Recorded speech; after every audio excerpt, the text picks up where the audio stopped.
KSFE-യിൽ പുതിയതായി നിയമിക്കപ്പെട്ട 340 ബിസിനസ് പ്രൊമോട്ടർമാർക്കുള്ള നിയമന ഉത്തരവ് കൈമാറി. കൊച്ചിയിൽ നടന്ന ചടങ്ങിൽ ധനമന്ത്രി KN ബാലഗോപാലാണ് നിയമന ഉത്തരവ് കൈമാറിയത്. KSFE-യുടെ ബിസിനസ് വിപുലീകരണം ലക്ഷ്യമിട്ടാണ് സംസ്ഥാനത്തെമ്പാടുമായി ബിസിനസ് പ്രൊമോട്ടർമാരെ നിയമിക്കുന്നത്.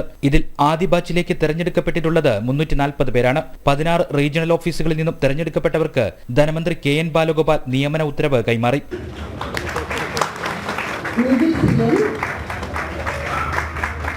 ചടങ്ങിൽ ബിസിനസ് പ്രൊമോട്ടേഴ്സ് മൊബൈൽ ആപ്പും മന്ത്രി പുറത്തിറക്കി.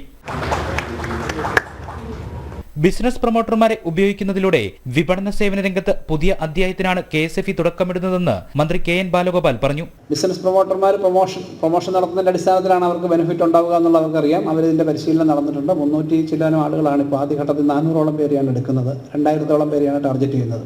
നമ്മുടെ ബിസിനസ് ഭാഷ പറഞ്ഞാൽ വിൻ വിൻ സിറ്റുവേഷൻ. KSFEക്ക് ഗുണമുണ്ടാകും, ബിസിനസ് പ്രൊമോട്ടർമാർക്കും ഏജൻസിക്കും ഏജന്റുമാർക്കും ഒക്കെ ഗുണമുണ്ടാകുന്ന തരത്തിലേക്ക് ഇതിനെ കൂടുതൽ കൊണ്ടുവരാനും അതിന്റെ ഇരട്ടിയായിട്ട് നമ്മുടെ ബിസിനസ് മാറ്റാൻ കഴിയും. അത് കഴിഞ്ഞൊരു 5 വർഷം കഴിയുമ്പോഴേക്കുന്നുള്ളതിന് യാതൊരു സംശയമില്ല. KSFE ചെയർമാൻ വരദരാജൻ ചടങ്ങിൽ അധ്യക്ഷനായി. KSFE MD doctor Sanil SK, മറ്റ് KSFE പ്രതിനിധികൾ തുടങ്ങിയവർ ചടങ്ങിൽ പങ്കെടുത്തു.